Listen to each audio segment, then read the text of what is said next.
बेटे here are the some phrases that you can use in any essay. ये चंद ऐसे phrase हैं जिनको आप किसी भी मजमून में लिख सकते हैं. फॉर एग्जाम्पल, ऑब्वियसली जब भी मजमून लिखना है तो स्टार्ट तो हमने करना ही करना है. तो स्टार्ट करने के लिए चंद आपके पास रटे रटाए या जो चीज़ें जो अल्फाज ऑलरेडी चल रहे हैं बेटा उनका पता होना चाहिए. For example, it is often said that, अक्सर ये कहा जाता है यहाँ, मैनी पीपल क्लेम दैट, बहुत सारे लोग जो हैं इस बात को क्या करते हैं बेटा, क्लेम करते हैं. ठीक है. फॉर एग्जाम्पल, इस तरह से हमने ये स्टार्ट किया.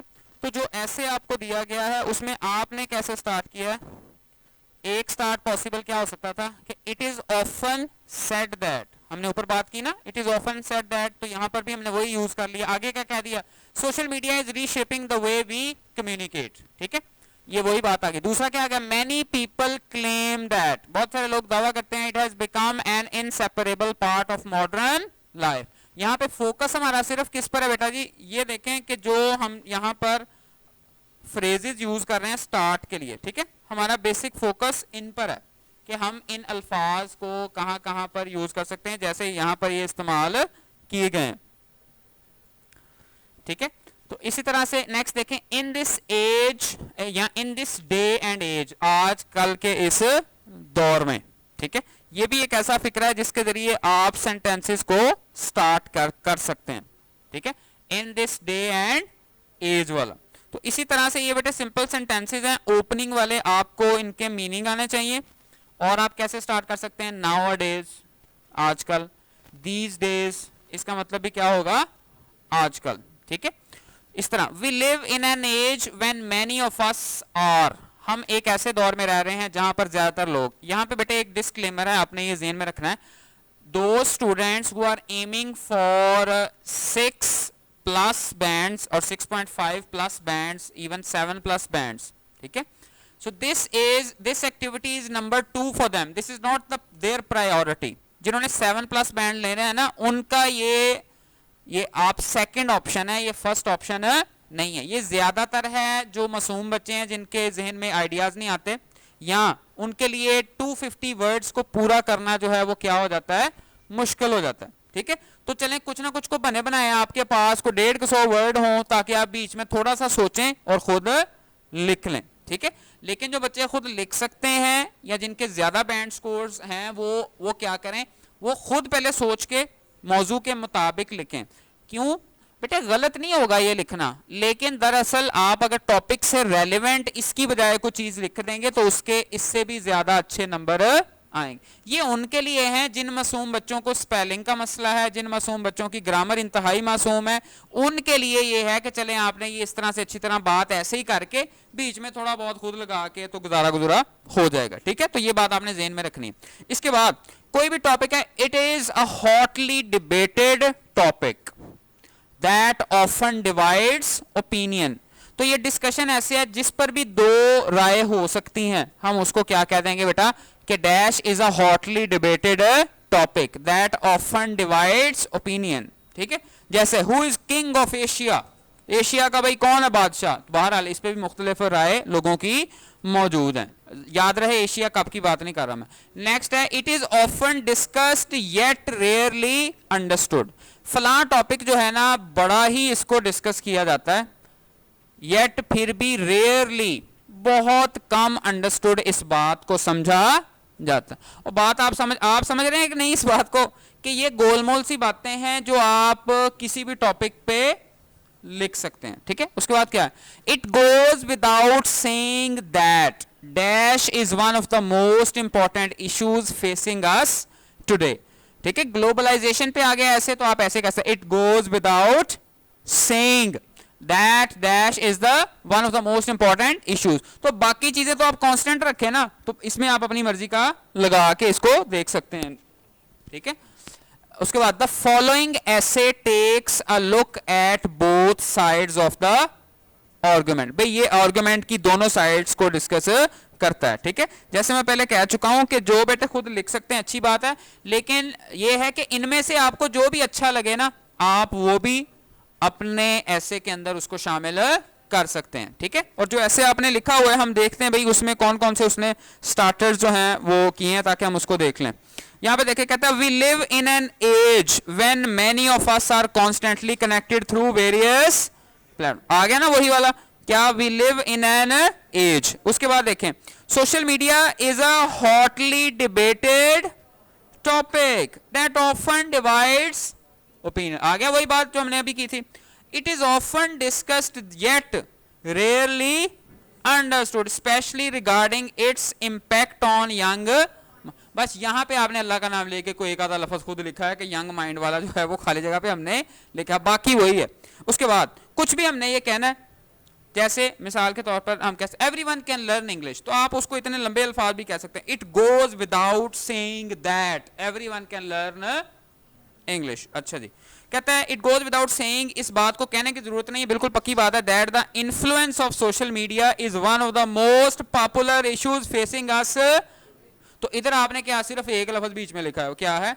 Social media. ठीक है, कहता है the following essay takes a look at both sides of the argument. तो दोनों चीजें जो हैं वो आ जाएंगी। ठीक है, तो ये इस तरह से बेटे आइडियली स्पीकिंग, फर्ज करें मैंने 8-8 10-10 यहाँ पे लफ्ज लिखे हैं ना, तो अगर आप अल्लाह का नाम लेके 2-2 3-3 भी याद रखें और इसको भी आप लिखने की कोशिश करें तो इंशाल्लाह आपको वर्ड्स और आपके अच्छे मार्क्स बेटा आ सकते हैं। ठीक है, तो अब हम नेक्स्ट देखते हैं कि किसी भी चीज को इंट्रोड्यूस करवाना क्या। Firstly let us take a look at, आइए जी फलां चीज की जानिब देखते हैं, या टू स्टार्ट विद आगाज में। उसके बाद फर्स्ट ऑफ ऑल सबसे पहले इट इज वर्थ कंसिडरिंग, फलां चीज जो है वो क्या है, काबिल गौर है।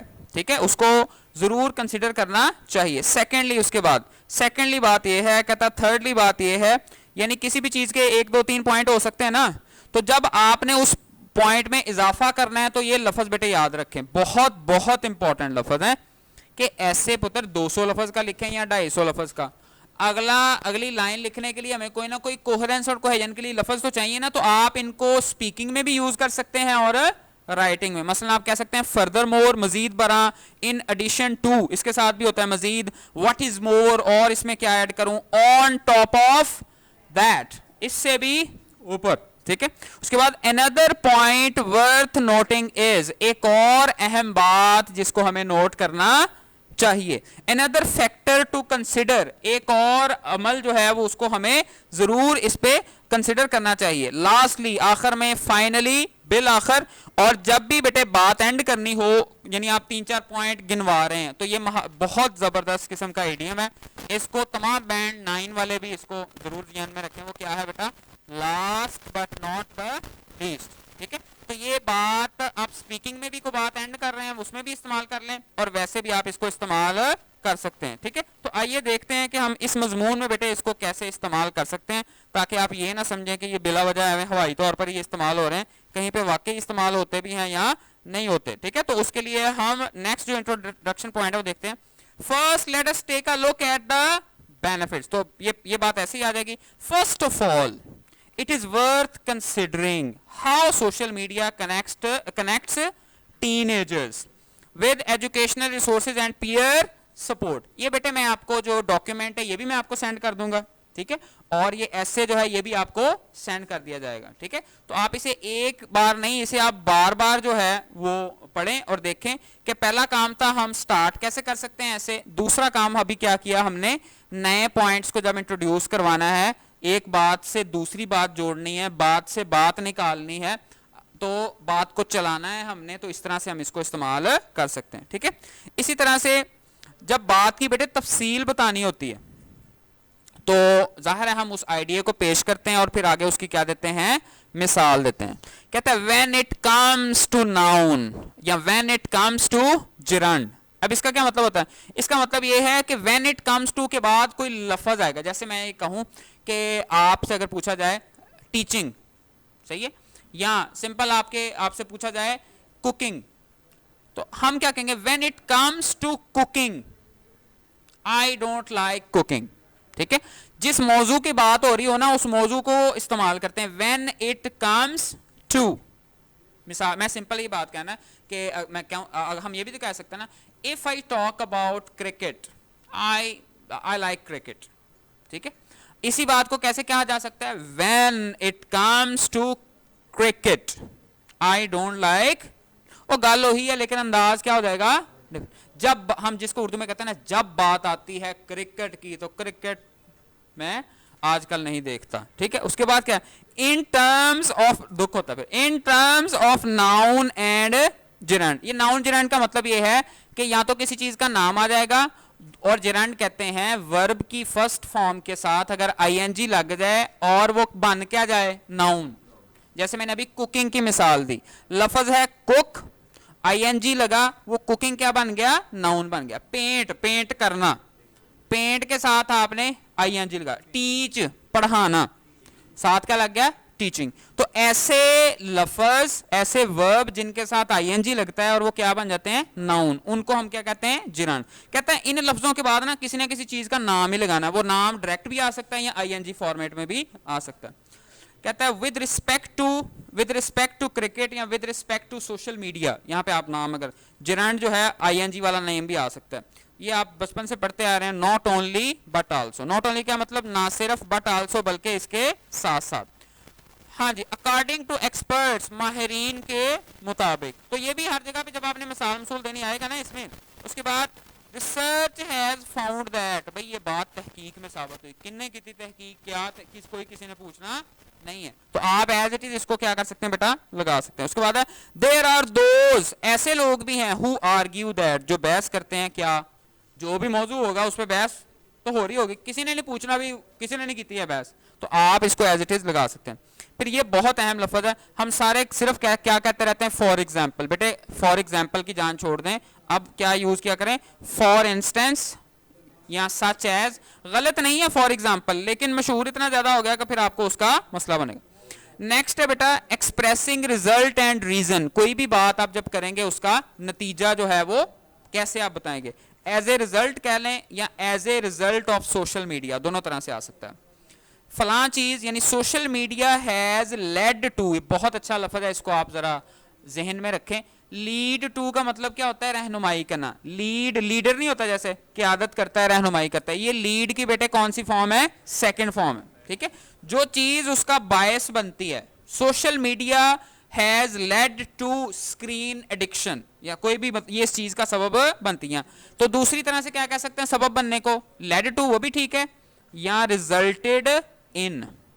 फिर जो आपने कहना है इसलिए, देयरफॉर तो सारे ही कहते हैं, आप क्या साथ करें इसके, कंसीक्वेंटली। कंसीक्वेंस किसको कहा जाता है बेटा, नतीजे को कहा जाता है, ठीक है। इस तरह से की वजह से, बिकॉज ऑफ तो सारे ही कहते हैं बिकॉज ऑफ, आप बिकॉज ऑफ के साथ साथ क्या कहें, ड्यू टू कहें या ऑन अकाउंट ऑफ, ठीक है। हम वन ऑफ द रीजंस तो सारे ही कहते हैं, तो one reason behind this is, तो आपने इनको बेटा चॉकलेट समझ के जो है वो खा पी जाना है। ये सारे अल्फाज आपको आने चाहिए, ठीक है। उसके बाद है नेक्स्ट, जब भी आप मजमून लिखते हैं तो उसमें बेटे दोनों साइड्स होती हैं, तो कभी आपको क्या करना पड़ता है, कंट्रास्ट भी करना पड़ता है। तो आप क्या कह सकते हैं दूसरी साइड की बात, ऑल दो या इवन दो, दोनों तरह से यही है, ठीक है। Even though social media is, तो आगे आप अपनी बात कर सकते हैं। डिस्पाइट का मतलब है बावजूद इसके, in spite of social media, तो ये दोनों का मतलब एक ही है, इन स्पाइट ऑफ या डिस्पाइट ऑफ, के बावजूद, याद रहेगा के बावजूद। डिस्पाइट द फैक्ट दैट, इस हकीकत के बावजूद, सब्जेक्ट जब भी आएगा समझ ले नाउन नहीं आ रहा। Despite the fact that social media has become part and parcel of our lives. ये बहुत अहम बात है, कंट्रास्ट जब भी करना है तो ये बात सिंपल सी है, लेकिन ऑन द वन हैंड एक साइड बताएं, पूरा फिक्रा मुकम्मल करके फिर आगे क्या कहें, ऑन द अदर हैंड। अच्छा जी, तो अगर आपने ऑपोजिट बात करनी है तो on the other hand, on the contrast, तो सारे ही कहेंगे, लेकिन ये अगले इतने मशहूर नहीं है, क्या, हाउएवर, ठीक है। जैसे मैं कहूं you are the best people on this planet, however I am telling a lie, ठीक है। तो हाउएवर जो होगा वो पुरानी बात को क्या कर देगा, बिल्कुल ऑपोजिट बात कर देगा, ठीक है। नेवरदलेस का मतलब होता है ताहम, सही है इसके हिसाब से। इवन सो, इवन सो का भी उसके ऑपोजिट मतलब होता है। तो आखिरी है बेटा वो क्या है, कंक्लूजन। जब आपने किसी चीज को क्या करना होता है, कंक्लूड करना है, बात खत्म करनी है, तो क्या कह सकते हैं, टू सम अप या इन कंक्लूजन। ये सारे कह देते हैं फिर भी मशहूर है, लेकिन आप क्या कहें, ऑल थिंग्स कंसिडर्ड, तमाम चीजों को अगर मद्देनजर रखा जाए, यहाँ क्या कह सकते हैं, टेकिंग एवरीथिंग इनटू कंसिडरेशन। उससे भी ज्यादा अच्छा क्या, weighing up both sides of the argument. अगर तकड़ी लेके तोला जाए दोनों को तो फिर ये बनता है, ठीक है। और ये बात याद रखें कि चाहे स्पीकिंग है चाहे है आपकी राइटिंग, हर जगह पे आपने क्या देना होता है, अपना ओपिनियन देना होता है। अगर मजमून में वो कहें कि and tell your own opinion, तो अपना ओपिनियन बताने के लिए ये लफ्ज आप याद कर लें, जबरदस्त है। इन माई ओपिनियन तो सब ने कह देना है, लेकिन आप क्या कहें, as far as I am concerned I don't agree with this, या from my point of view, जहां तक मेरे पॉइंट ऑफ व्यू का ताल्लुक है, यहाँ इन माई ओपिनियन, ये अक्सर लोग कह देते हैं। पर्सनली स्पीकिंग, ये जब स्पीकिंग है तो फिर कहेंगे राइटिंग में ये लफ्ज नहीं आपने यूज करना, ठीक है। तो ये बेटे चंद सेंटेंसेस हैं जिनको आपने याद रखना है। सैंपल के तौर पर मैं ये ऐसे भी आपको सेंड कर देता हूं, अच्छी तरह से आप इनको पढ़ें, इनके मीनिंग जो है आपको आने चाहिए और इसके हिसाब से आपने इसको याद भी करना है। नेक्स्ट ऐसे आप जब भी लिखें तो आपके जहन में ये गोलमोल से फिक्रे जो है वो होने चाहिए, ये आपकी बहुत ज्यादा हेल्प करेंगे, ठीक।